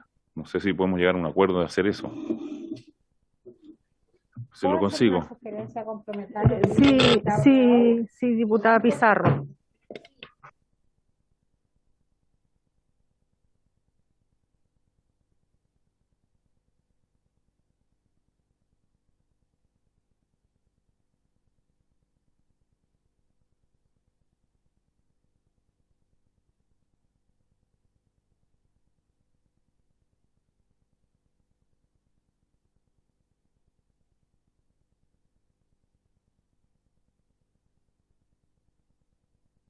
Y el segundo punto, Sí, diputado. presidente, era justamente que, bueno, se suspendieron, ¿no es cierto?, nuestra pauta por la suma urgencia del proyecto que se aprobó, ¿no es cierto?, en la sala. Y quería retomar el acuerdo que habíamos hecho justamente no sé cómo le habrá ido a usted conversando con la presidenta o presidente de la Comisión de Educación para volver nuevamente a traer a la palestra situaciones que justamente hoy día, por lo menos la bancada del INBA que hablamos en la prensa hoy día y también mucha gente hablando sobre, ¿no es cierto?, la violencia que están viviendo muchos de los establecimientos educacionales en nuestro país, volvamos a retomar y la posibilidad de trabajar, ¿no es cierto?, en conjunto con la Comisión de Educación del proyecto de educación emocional, que la veo aún cada vez me hace más oído, llega más a la palestra de que hay que trabajarlo en conjunto con la Comisión de Educación, y creo que es un proyecto que no puede esperar más, principalmente porque por el nivel de violencia que estamos viviendo, entre acuchillados, buses quemados, colegios y liceos tomados, peleas, faltas de respeto a los profesores, a los adultos, a los mismos escolares que se ven vulnerados. Creo que revisarlo y volver a colocarlo, poder trabajarlo, ¿no es cierto?, y traerlo para que lo podamos revisar y que puedan entender lo bueno del proyecto a través de la exposición bueno, podría ser cualquiera, pero de mi asesora justamente en 10 minutos para que podamos entender bien lo bueno que le hace a nuestro país un cambio y una mejora a través de esa ley, Presidenta. Sí, bueno, como habíamos tenido que hacer en stand-by, comentarle que yo conversé con el presidente de la Comisión de Educación, pero es que él me dice que esto requiere unanimidad para una comisión unificada y eso es muy difícil. Entonces, lo que conversamos es que al momento de discutirse este proyecto, las puertas están abiertas para para que los que estamos interesados en ello podamos participar de las sesiones de la comisión. Bueno, tendríamos que hacerlo vía telemática por un tema de aforos. Eh, a pesar de que nosotros tenemos en otras comisiones derecho a voz, pero no a voto, todos sabemos que si nosotros estamos enfocándonos en el beneficio de niños, niñas y adolescentes, que es una situación, bueno, también nosotros estuvimos en algo similar en la actividad de la punto de prensa hoy día, no más violencia escolar. De todas maneras, o sea, ellos pueden llegar al consenso y los diputados y diputadas de nuestras bancadas, de nuestros sectores, pueden también hacer extensivos la voz y votos nuestros. Así que existe esa posibilidad, pero como le digo, igual es complicado porque se necesita la unanimidad.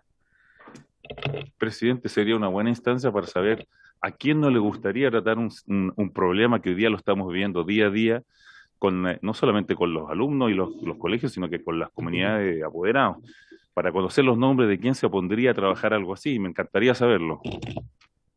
Pero diputado, o sea, si este es un tema que se puede trabajar, o sea, está toda la disposición. Entonces yo considero que además, no entorpecer, sino que todo lo contrario, se puede ir conversando. Entonces, no, yo creo que ya lo acogió el presidente de la Comisión de Educación de muy buena manera.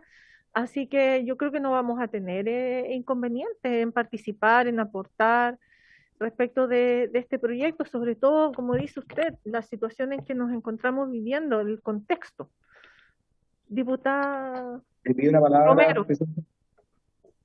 Muchas gracias, Presidenta, por su intermedio.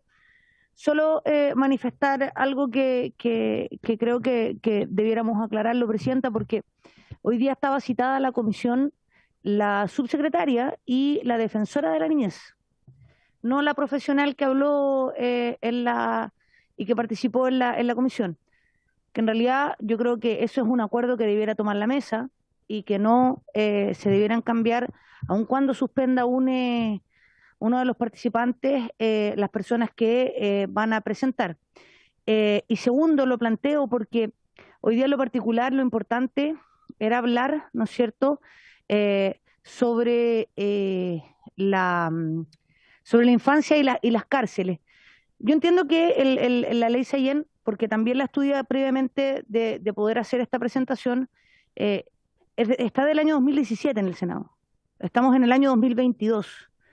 Por tanto, hoy día instalar esta discusión acá cuando lo que necesitamos es ir en urgencia, ¿no es cierto?, a poder trabajar, creo que es un poco desviar, ¿no es cierto?, el objetivo principal que tenía hoy día la citación de la defensora de la niñez. Respetuosamente, Presidenta, por su intermedio, solo manifestar que si estamos en la comisión, yo entiendo que sigue y no sé cuánto tiempo más va a seguir detenida, por más que oficiemos nosotros le pidamos al Senado, eso es una resolución que van a tomar ellos. Entonces, desde acá, el objetivo es poder trabajar, ¿no es cierto? Por eso yo le preguntaba a la secretaria de la Niñez si efectivamente era la única solución que teníamos o podíamos buscar otra.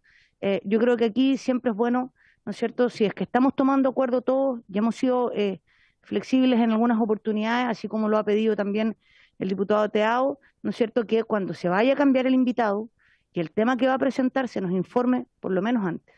Gracias, Presidenta.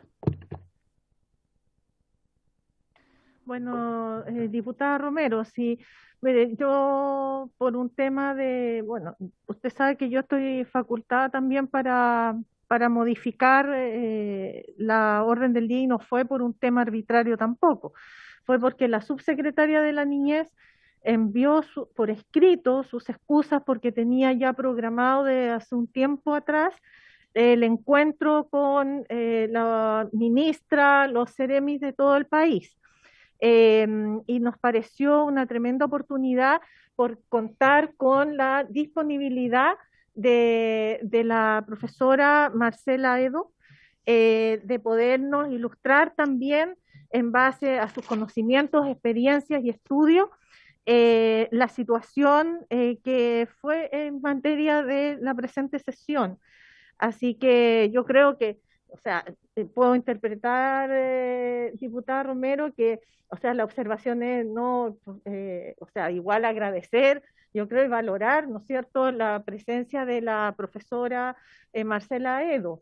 De todas maneras, respecto de lo de la subsecretaria de la Niñez, ella está totalmente disponible a que en caso de que sea necesario, ella pueda concurrir.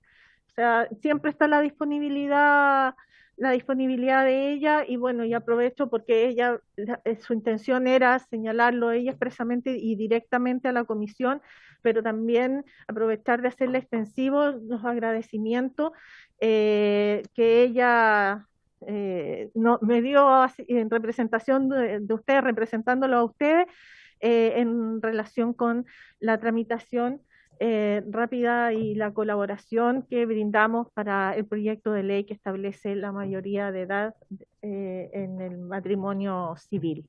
Así que, y yo creo que está claro que acá podemos tener consensos y valoro también porque yo sé que a algunos les puedo traer algún inconveniente, así que yo de todas maneras valoro eso también, que igual apoyaron. Y bueno, y está a la disposición para ir desarrollando distintas acciones y ver cómo podemos colaborar respecto de proyectos de ley que se encuentran estancados, por ejemplo, la ley Sallén, que lleva 5 años en el Senado. Pero y me parece ahí pertinente lo que señala también la diputada Pizarro, que después lo podemos someter a acuerdo. Sí, diputado Donoso. Muchas gracias, Presidenta. Buenas tardes a todos los presentes de la comisión. Me quería adherir a la solicitud de la diputada Sara Concha en virtud de que el delegado presidencial, además de encontrarse con una orden de alejamiento, creo que los hechos relatados que dan virtud a esta orden de alejamiento son gravísimos, por lo que me gustaría que se pronunciase en ello la Defensoría de la Niñez a través de un oficio emanado de esta comisión, y a la vez el Ministerio del Interior, quien alberga y es su jefatura del delegado presidencial de Cauquenes. Muy bien, diputado Donoso. Entonces, Yo creo que podemos someter a acuerdo los distintos... diputada. Ay, por favor, diputada, disculpe. No, es que yo quería preguntarle a usted, presidenta, y si no lo sabe, porque uno no lo sabe todo, yo presido otra comisión, lo sé todo, sino al secretario, si los solicitudes de oficio necesariamente tienen que votarse, porque yo creo que una cosa no inhabilita al otro. Yo, no, si hay que votar, pero si no, yo quiero que se haga, se envíen los oficios solicitados por el diputado Teao y yo, no llevarlo a una votación, porque creo que tiene que ver con la labor legislativa, salvo que tenga que votarse porque lo pedimos en comisión, pero no lo desconozco, por eso lo pregunto. No, sí son acuerdos, porque además se enriquece, claro, porque por ejemplo, hemos ido trabajando, en conjunto la redacción de los oficios, entonces aquí tenemos que oficializar que se oficie para... Sí, no, no, sí, a eso es que estoy señalando, que sometemos acuerdos para que quede la redacción del oficio, estemos claros, y los aportes que cada uno puede entregar al respecto. Entonces, primero vamos... Perdón, diputada. No, yo creo que se me quedó ahí en el preguntar o solicitar poder acoger la solicitud de la diputada Sofía Cid, que envió acá a la comisión, entiendo yo, de un proyecto de ley que es el boletín 14.941/18, que hace referencia a modificar, en este caso, el Código Civil para establecer la obligación de pagar alimentos al condenado, o por el condenado, ¿cierto?, a causa de lesiones gravísimas o muerte por conducción en estado de ebriedad y o por bajo la influencia de sustancias estupefacientes o psicotrópicos. Eso, si se puede, 14.941/18. Sí, que había ahí. La solicitud, perdón, no la entendí. Perdón. No, que hay una solicitud de un proyecto de ley. Sí, en algún momento lo podemos colocar en tabla en esta comisión. Sí, eso. Yo de eso puedo pedir que nos hagan llegar el proyecto para... Perdón, como estamos votando acá, si es de acuerdo, conocer el proyecto, lo mismo cuando en su oportunidad pidió el diputado Teao, y ahí poder opinar si nos parece que tiene que estar en más urgencia o no de manera colectiva. Presidenta. Vamos por... Marta González. Sí. Hola, Presidenta. Diputada Sí. González. Mire, quería intervenir con algunas cosas que se han mencionado sobre el tema de poder refutar leyes reactivar leyes que están hace rato y que vienen a ser muy atingentes a estos problemas, que yo siento también que uno quiere darle urgencia a todos estos temas que son tan importantes. Lo que presentó Natalia, lo que dice el diputado Teao. Entonces, no sé si el secretario nos podría igual guiar cuál es la manera más rápida, porque entiendo que en técnicas legislativas algunas formas son más rápidas que otras, junto con la ley que se menciona, también la ley de adopción. Y la siguiente ley que yo encuentro que es clave también hoy día, el tema de salud mental, y también entiendo que en el programa del presidente Boric también se mencionaba la ley de salud mental. Entonces, no sé si se podría hacer una fusión o que el gobierno patrocinara también la ley, cuál es la mejor forma, porque entiendo también que habiendo gasto fiscal, el único que tiene la potestad es el Ejecutivo para mandar la ley, pero yo creo que es un tema muy clave hoy día, no solo con los escolares, también con los funcionarios de la comunidad escolar, como los de la salud también lo hemos visto, que yo creo que también urge un poco trabajar en eso. Pero más que nada preguntar cuál es la forma más eficiente y eficaz de poder ir a abordar estos temas, porque por algo la ley está 5 o 7 años dando vuelta y no sale, entonces para que no nos entrampemos en eso. Eso, Presidenta. Señor secretario. Gracias, Presidenta. Algunas consideraciones en general. En términos normales, la idea es que la comisión fije una suerte de tabla general con aquellos proyectos que son de interés para la comisión. Luego, esos proyectos de ley se pueden entrar a iniciar su trámite legislativo, pero están todos supeditados a las urgencias que establezca el Ejecutivo. Establece una urgencia para el Ejecutivo, esos proyectos priman. Respecto a aquellos proyectos de ley que ya están en otras comisiones, esa es una labor política.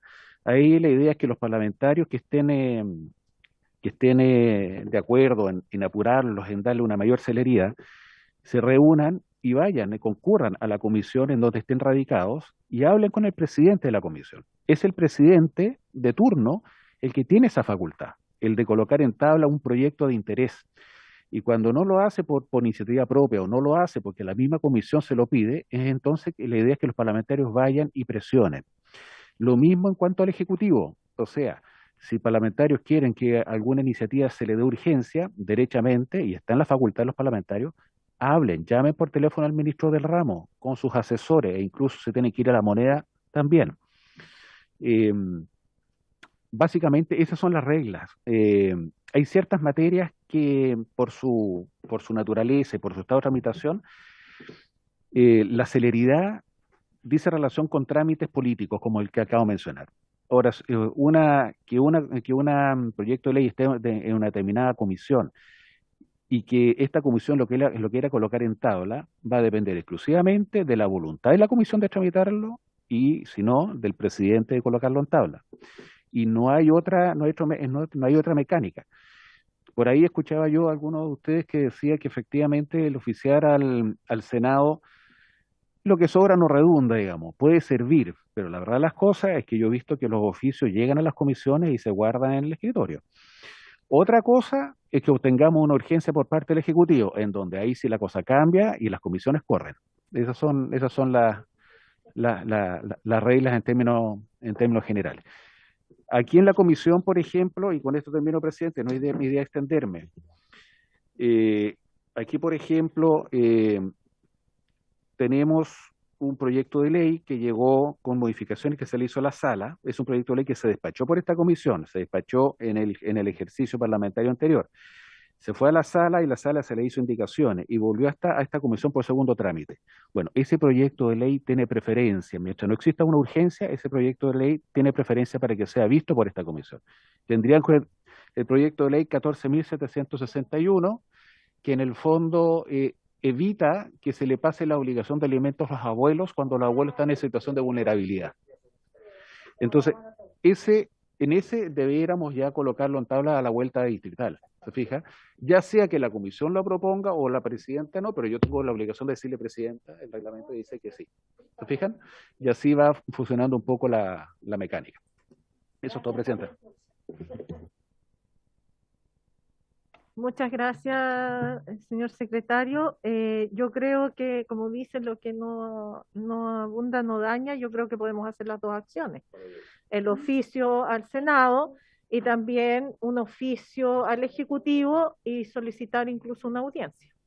Hay antecedentes de que se ha funcionado. Sí, así que por eso, o sea, todo sirve. Podemos hacerlo. Así que entonces ahí tendríamos que oficiar eso. Presidenta, se han solicitado los siguientes oficios. Uno por la diputada Concha para oficiar a la Defensoría. ¿Sobre qué acciones han tomado sobre lo que manifestó sobre la noticia, ¿no? Sobre la noticia y sobre la conducta del delegado presidencial? Sí, podemos mandar este oficio en términos muy conceptuosos y muy genéricos, porque podemos encontrarnos con una respuesta negativa diciendo que nos estamos entrometiendo en facultades que corresponden al Poder Judicial, pero se puede. ¿Habría acuerdo en la comisión en enviar ese oficio? Sí. Sí, pero creo que puedo expresar una preocupación. Sí, lo que pasa es que a mí me parece muy genérico. Incluso lo que señala, no, es que tengo esa preocupación y siendo esta la comisión del Parlamento, creo que tiene que ser mucho más rigurosa la denuncia para que nosotros oficiemos, porque por casi decir la madre tanto, algo muy... ¿Puedo acompañar con una nota de prensa? No sé, pero algo bastante más riguroso que solo un oficio, porque si no me parece Presidenta, pero poco es tan riguroso complicado. como que existe una orden de alejamiento de la menor al delegado presidencial provincial de Cauquenes. Así de rigurosa la denuncia. Diputado Donoso, Lo repito lo mismo. O sea, sí, por favor, el delegado presidencial de Cauquenes recibió una orden de alejamiento por parte del Tribunal de la República por esta acción sobre la menor. Y lo que relata la menor, que da origen a la orden de alejamiento, es que el delegado presidencial de Cauquenes la encierra en una sala junto a un conjunto de personas para hostigarla y forzarla a tomarse el colegio como presidente del centro de alumnos. Eso da origen a una orden de alejamiento. Yo creo que es un hecho bastante serio que debiese explicar el Ministerio del Interior qué acciones está tomando con ellos, y también creo que da para que la Defensoría de la Niñez inicie acciones.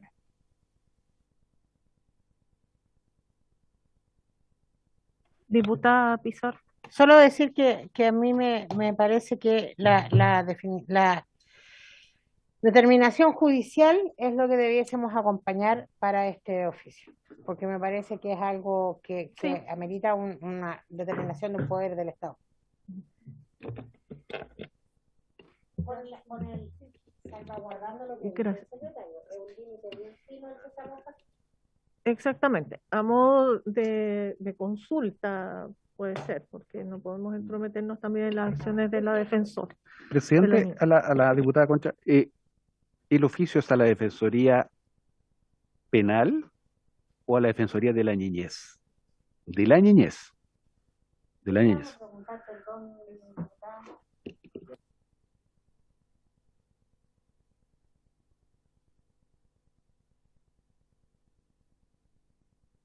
Diputada Pizarro. Sí, disculpe. Solo primero no sabemos si lo saben, entonces no puede tomar acción si no lo sabe. Lo pondría al tanto de lo que ocurrió para solicitarle, que creo que, porque nosotros no podemos dar por hecho que lo sabe, solo digo eso. Por eso yo no sé si... Diputada Concha. Micrófono, por favor. Micrófono. Por eso cuando solicité el oficio, era si ellos, bueno, o lo podemos hacer ahora si no sé, si están al tanto, lo tenían todo, si están al tanto y qué medidas están tomando en relación a los derechos que fueron vulnerados de la niña. Eso. Ya, entonces primero yo creo que los... Exactamente. La contextualización y la consulta. ¿Sí? Ya. Ya, ahora entonces sí. hay acuerdo. Y habría acuerdo, ¿cierto? Sí. Bueno. Muy bien.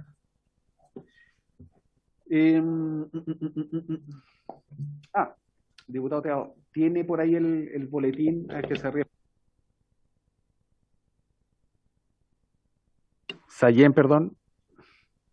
Número 073-07. 11073-07 de la Comisión de Constitución. Perfecto. ¿Habría acuerdo en oficiar al Senado para solicitar a su presidente que coloque en tabla el boletín 11073-07 y al Ejecutivo para que evalúe la posibilidad de colocar la urgencia? Acordado. Independiente de las acciones que podamos realizar. Audiencias. ¿Qué pasa? No se requiere acuerdo. Disculpe, Presidenta.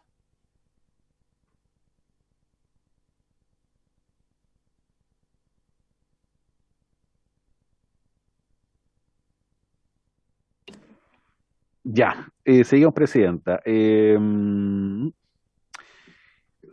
diputado Donoso había dicho que en el mismo sentido la diputada Concha oficiara a la Defensoría de la Niñez y al Ministro del Interior por el mismo punto indicado anteriormente respecto de la conducta y el abuso sexual a esta menor de edad.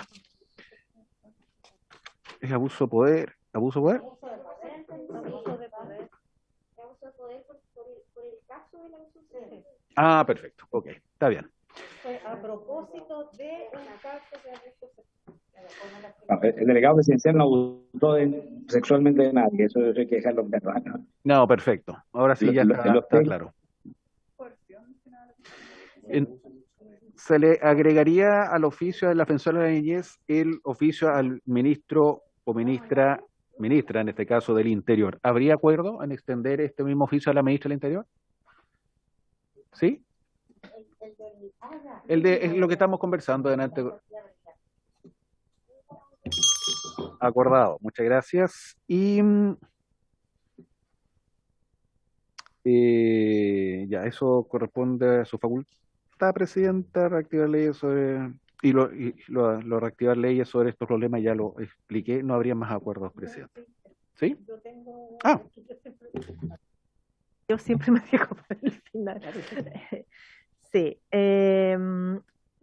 Este oficio lo estoy solicitando en atención a las exposiciones que se realizaron anteriormente, dentro de ese contexto.